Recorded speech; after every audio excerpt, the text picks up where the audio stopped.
नमस्कार दोस्तों, स्वागत है आपका अपने चैनल जतिन केयर क्लासेस पर। दोस्तों आज हम जो यहाँ पे टॉपिक लेके आए हैं, यह टॉपिक हमारा है दिल्ली सल्तनत।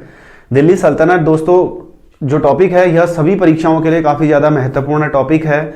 आप वनडे कोई एग्जाम देते हैं राज्य से संबंधित या केंद्र से संबंधित या किसी भी राज्य से संबंधित प्रतियोगी परीक्षाएं देते हैं तो उसमें इतिहास का यह टॉपिक काफ़ी ज़्यादा महत्वपूर्ण रहता है। तो शुरू करते हैं दोस्तों यह टॉपिक दिल्ली सल्तनत। तो दोस्तों इस प्रकार से जैसा कि भारत में अरबी आक्रमण हुए थे, तुर्की आक्रमण हुए थे और भारत के जो स्थानीय राजवंश थे इन सभी को समाप्त कर यहाँ पर मोहम्मद गौरी ने भारत में अपनी सत्ता को स्थापित किया था। मोहम्मद गौरी की मृत्यु के बाद इसका जो गुलाम था कुतुबुद्दीन ऐबक, जिसकी भारत में सत्ता थी यहाँ पर, वह था कुतुबुद्दीन ऐबक। तो कुतुबुद्दीन ऐबक ने यहाँ पे गुलाम वंश अर्थात दास वंश की स्थापना करी थी। तो दोस्तों इस राजवंश को, जो ये गुलाम वंश या दास वंश है, इसको दिल्ली सल्तनत के अंतर्गत रखा गया है। अर्थात इन राजाओं ने दिल्ली में रहकर शासन किया था और दिल्ली सल्तनत जो शुरू होती है लगभग 1206 से 1526 तक, लगभग 320 वर्षों तक का यह जो कार्यकाल था, इसमें जो पहला राजवंश आता है यह गुलाम वंश आता है। यह गुलाम वंश आता है, इसको गुलाम वंश या दास वंश भी कहा जाता है।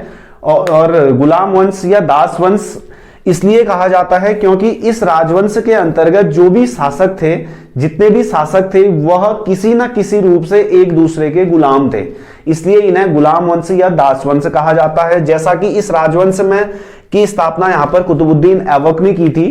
कुतुबुद्दीन ऐबक कहीं ना कहीं मोहम्मद गौरी का गुलाम था। तो दूसरा जो राजा आया था यहाँ पे इल्तुतमिश आए थे। इल्तुतमिश वन साइडेड तो कुतुबुद्दीन ऐबक के दामाद थे और कुतुबुद्दीन ऐबक के गुलाम भी थे। और फिर बाद में बलवन आते हैं। बलवन यहाँ पे इल्तुतमिश के गुलाम थे। तो इस प्रकार से ये तीनों शासक किसी न किसी रूप से गुलाम थे, तब इस राजवंश को कहा जाता है यहाँ पर गुलाम वंश। 1206 से 1290 तक इन्होंने यहाँ पे शासन किया था। फिर इसके बाद जो शासक आते हैं यहाँ पे, यह खिलजी शासक थे। खिलजी शासकों ने यहाँ पे 1290 से 1320 लगभग 30 वर्षों तक शासन किया था। इस राजवंश का सबसे महत्वपूर्ण शासक था जिसका नाम था अलाउद्दीन खिलजी। हालांकि इस राजवंश को जलालुद्दीन खिलजी द्वारा स्थापित किया था, लेकिन अलाउद्दीन खिलजी 1296 से 1316 तक इस राजवंश के शासक रहे थे। तो फिर यहाँ पे तुगलक वंश आता है, दिल्ली सल्तनत का सबसे बड़ा राजवंश तुगलक वंश। 1321 से 1414 तक इन्होंने शासन किया था। 1321 में यहाँ पर तुगलक वंश था, इस राजवंश की स्थापना हुई थी और यहाँ पे मोहम्मद बिन तुगलक भी आए थे और फिरोज शाह तुगलक भी आए थे और इन्होंने यहाँ पे इस राजवंश में शासन किया था। 3 शासक मुख्य रूप से इस राजवंश के अंतर्गत थे। तो फिर नेक्स्ट जो राजवंश था यह सैयद वंश था। सैयद वंश हालांकि छोटा सा राजवंश है, सैयद वंश से छोटा राजवंश खिलजी वंश है।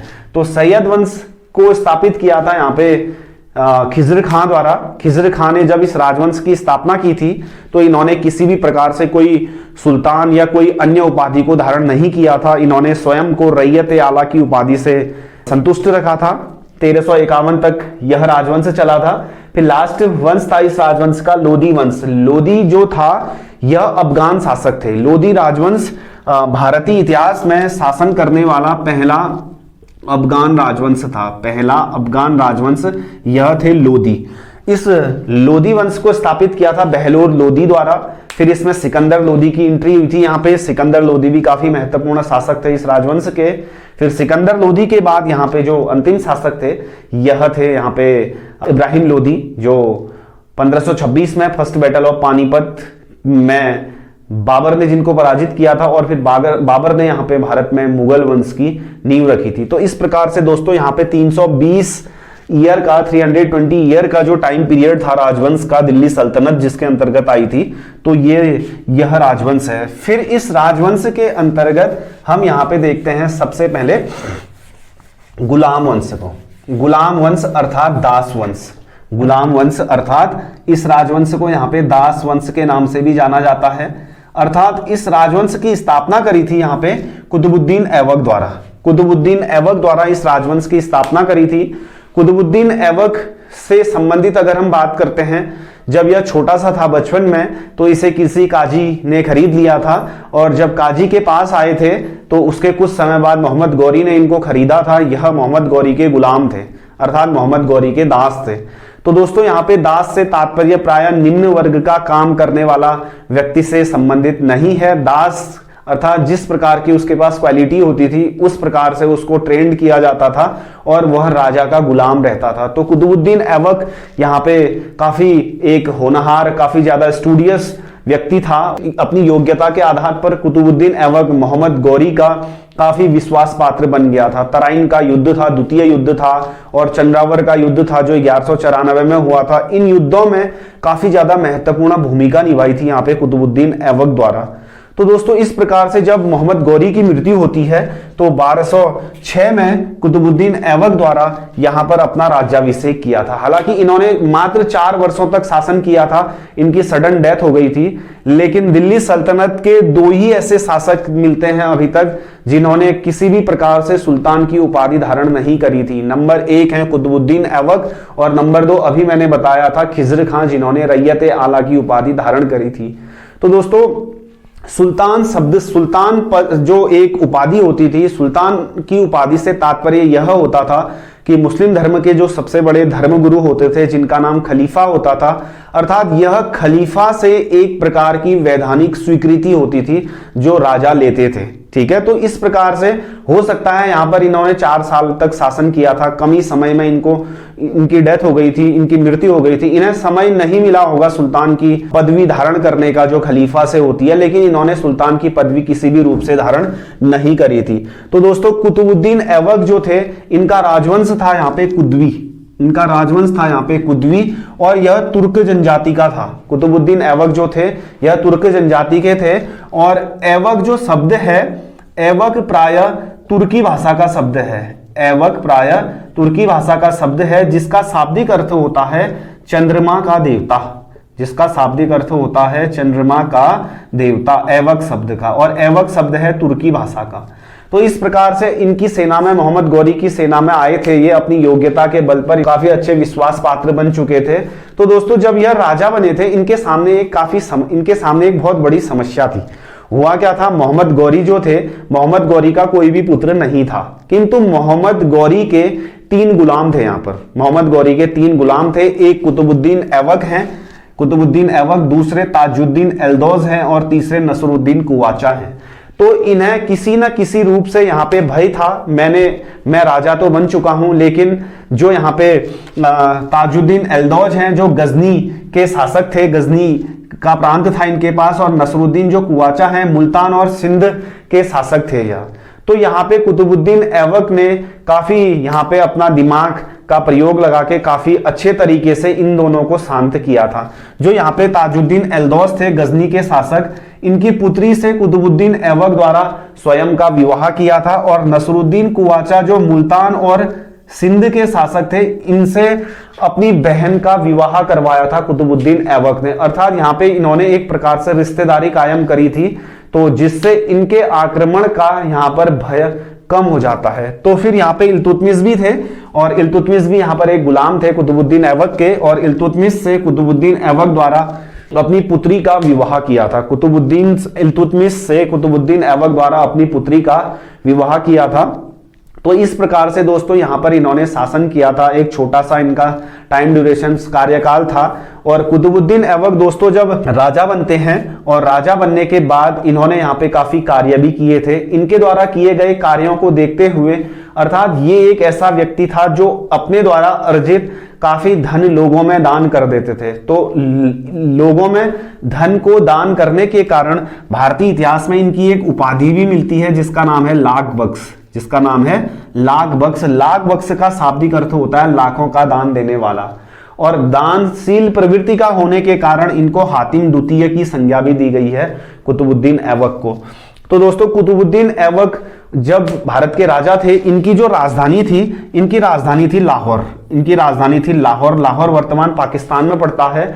अर्थात यहीं से दूसरे देशों से जो आक्रमण होते थे वो प्रायः लाहौर पाकिस्तान से होते हुए होते थे, जो भारत के पश्चिम में पड़ता है।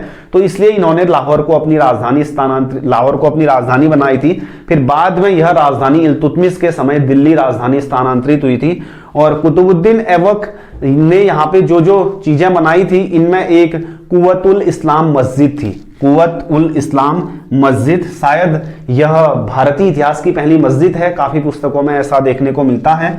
और यह मस्जिद बनाई थी इन्होंने दिल्ली में, यह मस्जिद इन्होंने बनाई थी दिल्ली में। और इन्होंने एक 2.5 दिन का झोपड़ा भी बनाया था। 2.5 मीन्स 2 होल 1/2, जिसको कहते हैं ढाई। 2.5 दिन के झोपड़े से तात्पर्य था यह एक मस्जिद थी। 2.5 दिन का झोपड़ा क्या था पूछता है, यह एक मस्जिद थी। और 2.5 दिन का जो झोपड़ा इन्होंने बनाया था यह प्रायः 2.5 दिन में बनकर तैयार हुआ था, इसलिए इसको 2.5 दिन का झोपड़ा कहा जाता है। ऐसा माना जाता है कि यहाँ पे पहले एक मंदिर हुआ करता था जिसको तोड़कर इन्होंने यहाँ पे 2.5 दिन का झोपड़ा बनाया था। और दोस्तों यहाँ पे इनकी जो एक अन्य कलाकृति थी कुतुब मीनार, इन्होंने कुतुब मीनार की नींव रखी थी। कुतुब मीनार की नींव अर्थात फाउंडेशन रखी थी कुतुब मीनार की, और दिल्ली में रखी थी फाउंडेशन, लेकिन यह पूरा नहीं कर पाए थे।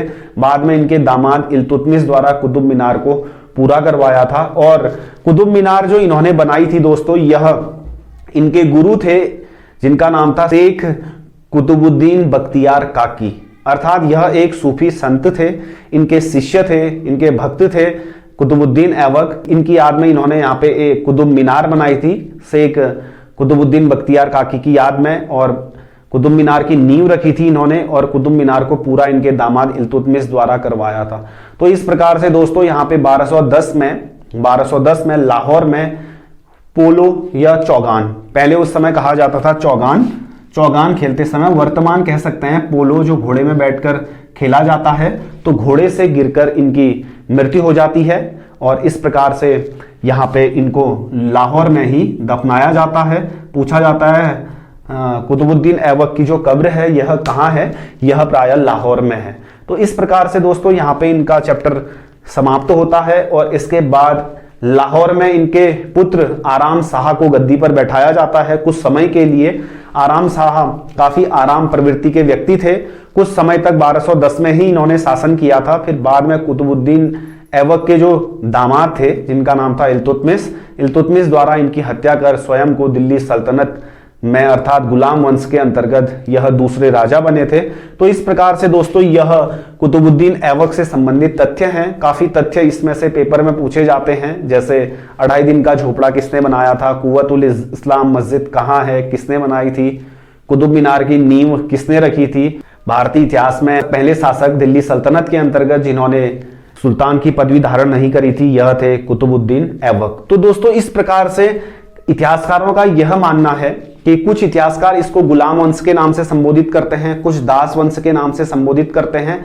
और एक इतिहासकार हैं जिनका नाम है हबीबुल्लाह, एक इतिहासकार हैं जिनका नाम है हबीबुल्लाह। हबीबुल्लाह इस राजवंश के लिए मामलूक शब्द का प्रयोग करते हैं। इस राजवंश के लिए अर्थात गुलाम वंश के लिए मामलूक शब्द का प्रयोग करते हैं। मामलूक शब्द का शाब्दिक अर्थ होता है स्वतंत्र माता पिताओं से जन्मी गुलाम संतानें। तो तरह तरह से इतिहासकार इस राजवंश के लिए तरह तरह के शब्दों का प्रयोग करते हैं। तो इस प्रकार से इसको मामलूक राजवंश, इसको गुलाम वंश, इसको स्लेव डायनेस्टी, इसको दास वंश के नाम से जाना जाता है। तो नेक्स्ट इस राजवंश के शासक हम आपको अगले वीडियो में देंगे। और दोस्तों यह टॉपिक अगर आपको पसंद आता है तो प्लीज इसको लाइक शेयर सब्सक्राइब करें। इससे संबंधित कोई समस्याएं होती हैं तो प्लीज हमें कमेंट बॉक्स में लिखें। Thank you.